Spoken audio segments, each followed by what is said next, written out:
Est-ce que vous avez des questions? Oui. Oui, bonjour Thierry, c'est Jean-Claude Leroux au SHD Lorient. L'un des précédents intervenants a parlé d'un fonds en Hollande qui est dédié à la numérisation. Est-ce qu'à ton sens, il y a quelque chose comme ça qui serait possible en France, ou est-ce que ça attend encore un mécène ou des budgets improbables en ces temps difficiles? Alors, les budgets des archives nationales sont évidemment contraints, surtout, vous savez, la situation du budget de l'État en ce moment.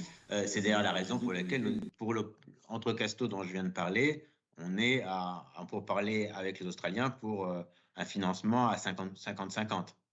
Voilà. Pour vous donner un ordre de grandeur, 40 volumes à numériser, numérisation, transcription, traduction, mise en ligne, on va tourner à une opération à 100 000 euros. Et avec ça, on numérise une travée d'archives, hein, sachant qu'il y en a quelques kilomètres. Oui, oui, oui. Oui, effectivement, je peux que bien sûr souscrire à ce qui vient d'être dit. Et Patrice Tribou me parlait justement d'une opération qui était menée pour la numérisation de l'instruction maritime.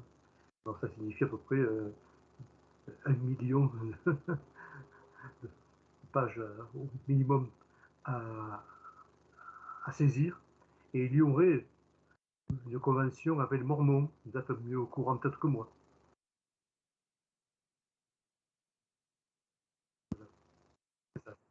C'est fait. Alors c'est fait pour Lorient, en avant-première, hein, c'est fini. Oui, Hein. exactement, oui, ça ne devrait pas tarder à être fait à Toulon. Et en négociant adroitement, on a réussi aussi à faire Saint-Malo avant Brest. Ah d'accord. D'autres questions dans la salle?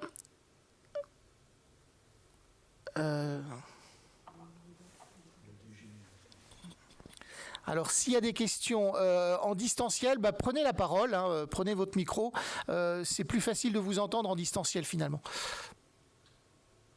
Oui, Olivier Gors à Marseille. Donc, pendant l'intervention de M. Sarment, donc j'ai vérifié. Donc, nous avons bien aux archives départementales le mémoire de maîtrise de Cyril Bossa dont a parlé Gilbert Buty. Donc, et Cyril Bossa travaille aujourd'hui aux archives municipales de Marseille. Donc, éventuellement, s'il y a besoin de le contacter, c'est un collègue que je connais bien, donc il n'y a pas de souci. Et d'autre part, alors là, j'ouvre des guillemets par rapport à la date, mais tous les registres de l'intendance sanitaire dont j'avais parlé, dont M. Buty a dit tout le bien qu'il en pensait, donc tous ces registres d'arrivage des navires dans le port de Marseille, donc avaient été microfilmés. Donc nous avons numérisé les microfilms, mais il se trouve qu'un certain nombre d'années étaient passées à travers. Donc nous allons les faire numériser directement à partir des originaux, et quand ça sera fait, nous allons mettre ça en ligne. Donc voilà, alors je pense que d'ici un an, ça devrait être bon, mais bon, si ma directrice m'entendait, elle me disputerait de parler déjà d'une date, mais c'est dans un avenir quand même assez proche. Alors évidemment, comme a dit M. Buty, il faudra tout dépouiller, arrivée par arrivée, et ça représente des milliers de bateaux qui rentrent chaque année dans le port de Marseille, mais comme en général, on a dans la marge le lieu d'où vient le bateau et le nom du capitaine, bon, ça permet de pouvoir faire défiler ça de façon assez rapide. Et j'ajouterai, si vous me permettez, toujours dans cette série sur la Seine-Maritime, il y a, mais hélas, c'est à l'extrême fin du XVIIIe siècle, des cahiers du petit cabotage. Des cahiers du petit cabotage qui intéressent au premier chef Martigues. Hein, parce que sinon, Martigues, la dimension caboteuse apparaît peu, hein, parce que dans la Seine-Maritime, on ne retient pas le transport souvent de vin, étant donné les privilèges du vin de Marseille, etc. Bon, mais on a les cahiers du petit cabotage qui sont très précieux et qui apportent des éléments pour le commerce de proximité entre Martigues et Marseille qui reste très, très, très actif.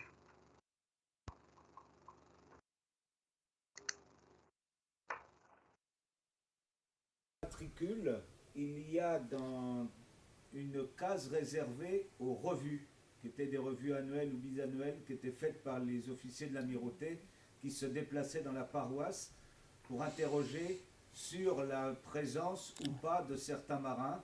Et des fois, ça permettait de savoir s'ils étaient handicapés, si on n'avait pas de nouvelles depuis plusieurs années. C'est indiqué, mais de manière très aléatoire. Dans la colonne où figurent les activités, est indiqué présent à la revue, par exemple. Présent à la revue, mais bon, il n'y a pas une indication, disons, dans le cartouche, dans la partie signalétique. Il faut faire la lecture des activités, et c'est indiqué, mais pas aussi de manière systématique. C'est très précieux pour pouvoir justement reconstituer des carrières, car la présence au retour d'un navire, parce qu'il y a le désarmement, retour présent, ce terme de présent n'indique pas qu'il y a eu la revue. Mais quand il y a présent à la revue, oui. Mais ce n'est pas, je répète, c'est pas systématique, hélas. Tu faisais allusion tout à l'heure, montre bien effectivement que tout dépend du commissaire aux classes qui rédige, de son humeur, de sa rigueur et de sa présence des fois, puisqu'il y a plusieurs années parfois qui se passent sans qu'il y ait personne, donc il faut rattraper après, c'est pas toujours d'une précision extraordinaire, quoi. Mais des fois on a de la chance de tomber sur quelqu'un qui écrit bien et comment dire, et qui donne tous les renseignements dont il dispose. Je voulais... Parfois, il y a certains comiques qui dépassent, je pense notamment au registre, c'est assez fréquent, dans le registre des hors de service ou invalides. Là, il y a des comiques qui, pour moi, ça donne un cœur joie sur les états de ces pauvres marins qui sont usés et tout cassés. Là, c'est encore banal, mais bon, il y a des appréciations qui sont, je pense à une en particulier, c'est un tel, c'est un canonnier, donc qui est mis hors de service, et il marque dans la marge, il est sourd comme une bécasse. Oui, ce genre d'appréciation. Il y en a quelques-unes qui, bon, bien sûr, quand on passe en revue, quand on fait la lecture, ça permet de rafraîchir un peu notre réflexion. On a aussi souvent pourri. Ah oui, ouais. Pocrin et masculé aussi. Bon, et puis oui, donc l'autre leçon qu'il faudra retirer aussi, hein, ce qu'a dit Monsieur Sarment, c'est l'itinérance obligatoire, comment dire, des chercheurs, hein, s'ils veulent faire le tour d'une question. Et effectivement, à l'Assemblée nationale, alors on est bien reçu à l'Assemblée nationale, hein, donc si vous voulez travailler au milieu des députés, comment dire, et de leurs aides des parlementaires, il suffit de demander l'autorisation et vous pouvez tout à fait être amené à travailler à la bibliothèque en tant que chercheur. Bon, il faut quand même une autorisation, mais effectivement, il y avait bien 2 registres avec des journaux de bord qui s'y trouvaient. Je les ai dans mon appareil photo, si quelqu'un s'y intéresse. Il y a Pierry qui a une question. Oui, Monsieur Sarment a posé le problème du financement. Oui. Je pense que la France, on a beaucoup de retard. Je donne un exemple. Tout à l'heure, Sim a parlé de Price Paper Project de l'université d'Oldenburg. J'ai fait partie du jury qui a attribué le versement de la somme. C'était à l'université de Göttingen. Le financement, alors pour vous dire, la somme, je n'ose pas vous dire la somme parce que elle est tellement importante que j'ai peur de me tromper. Et le financement est sur 15 ans. Donc pendant 15 ans, plus le projet dure depuis 5 ans. C'est-à-dire c'est un projet financé sur 20 ans. Vous imaginez un petit peu, là vous pouvez faire du travail. Et je donne un autre exemple que Sim connaît bien, le projet Sample Register Online, qui a été financé par la région Friesland, aux Pays-Bas. Donc on a employé une cinquantaine de personnes, je crois, pendant... Alors, moi j'ai trouvé ça vraiment très très intelligent. La région a accordé une somme colossale aussi pour numériser les comptes du Soon, en obligeant l'université à employer des personnes handicapées. Donc on a employé, au lieu que ces gens-là, je dirais, n'aient pas de travail, on les a formés pour lire les documents, et donc certains d'ailleurs après ont trouvé du travail aux archives, et pendant je ne me souviens plus le temps qu'a duré ce projet, donc on a numérisé les conditions, une cinquantaine de personnes employées pendant 5-6 ans. Moi je trouve que c'est des beaux projets, avec des bonnes idées, là, et des projets comme on n'en voit pas en France. Hein. Bah, il faudra inscrire tout ça dans les prochains cahiers de doléances et donner plus d'argent au fonds d'archives, aux archives nationales et aux autres. Moi, j'ai un exemple au Canada où il y a un énorme projet qui vient de s'ouvrir sur l'estuaire du Saint-Laurent, alors qui est interdisciplinaire.